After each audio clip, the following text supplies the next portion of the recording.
उठता है जब इतिहास किताबें लगातार साक्ष्य के रूप में काम कर रही हैं, किताबें बोल रही हैं अपने आप में गुर्जर प्रतिहार वंश, तो ये विवाद लगातार बढ़ता क्यों जा रहा है? जैसे ग्वालियर में कुछ घटनाएं घट रही हैं, हिंसक घटनाएं हो रही हैं, सड़कों पर लोग उतर रहे हैं, करनी सेना धमकी दे रही है। देखिए हकीकत क्या है, इसके लिए भी आपको इतिहास में जाना पड़ेगा। मैं एक छोटी सी कहानी सुनाता हूं आपको, आपको समझ में आ जाएगी। हो सकता है 2 मिनट ज्यादा लग जाए, लेकिन मैं शॉर्ट करूंगा उसको। मैं दादरी के ही एक गांव में था, गुर्जर समाज के हमारे बड़े करीबी हैं, उनके यहां पर एक फंक्शन था। हम बैठे थे और दादरी के बड़े मौजूद लोग भी उस फंक्शन में थे।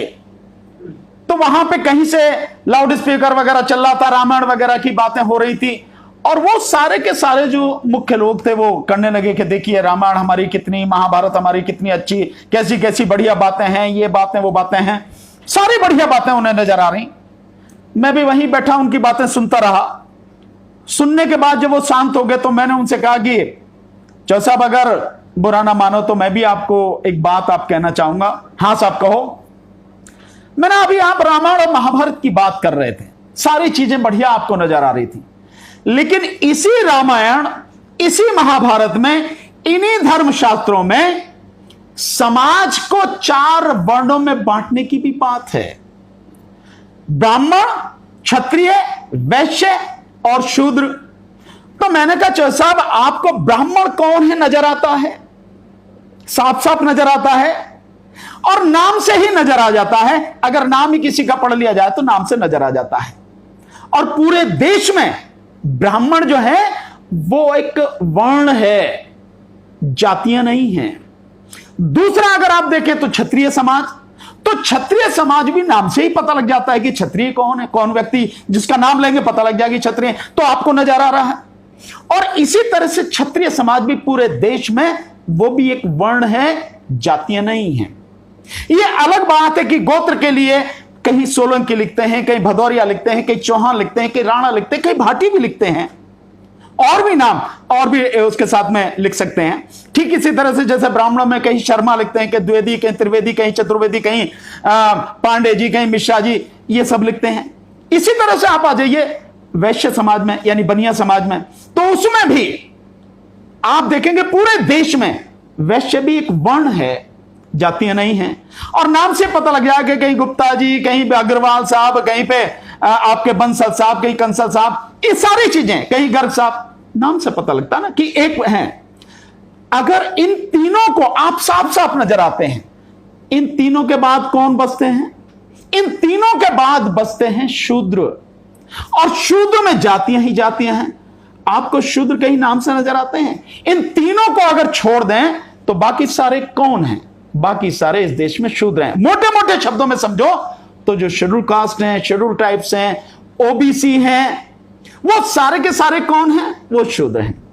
लेकिन आप इस बात को मानने को तैयार नहीं होंगे चौ साहब। ये जो अब आपकी बात में मैं आ रहा हूं, शब्द क्या हटाया गया है? शब्द हटाया गया गुर्जर। मैं एक पल को मान लेता हूं कि क्षत्रिय समाज ये कहते हैं कि प्रतिहार राजपूत शासक, मान लेते एक पल को, ये सच्चाई नहीं है, फिर भी हम एक पल को उनकी बात मान लेते हैं कि प्रतिहार सम्राट जो है, गुर्जर प्रतिहार सम्राट मीर भोज क्षत्रिय हैं। तो उनके नाम के साथ ये जो गुर्जर लगा है, ये तो ऐतिहासिक तथ्य है। इसको हटाने की क्या जरूरत है? आपको क्या दिक्कत हो रही है? और आप गुर्जरों को क्षत्रिय भी कोई कोई मानता, गुर्जर ही अपने आप को क्षत्रिय मानते, हालांकि गुर्जर हैं शूद्र। अगर हकीकत देखी जाए तो गुर्जर कौन है? शूद्र हैं। लेकिन फिर भी आप अपमान क्या कर रहे हैं? जैसे मैं आपको बताऊं, गुर्जर समाज के जो लोग हैं उनको अपने मान सम्मान का खुद ख्याल रखना है। उन्हें यह समझना होगा कि वो हैं क्या। आप जो हो ना उसी में सम्मान के साथ जियो ना, सर उठा के जियो ना, सीना तान के जियो ना। पढ़ो लिखो, मजबूत बनो, आगे बढ़ो, शिक्षा में आगे आओ, राजनीति में आगे आओ। लेकिन आप धर्म कौन सा मानते हो? उन्हीं का जो आज ये सब कर रहे हैं। आप ब्राह्मण धर्म को मानते हो, हिंदू धर्म को मानते हो, उन्हीं को तो मानते हो आप, सारी उन्हीं की परंपरा है। और आप उन्हीं के तरह आप कहते हो कि राजपूत, जबकि आप राजपूत हो नहीं, आप क्षत्रिय हो नहीं आप।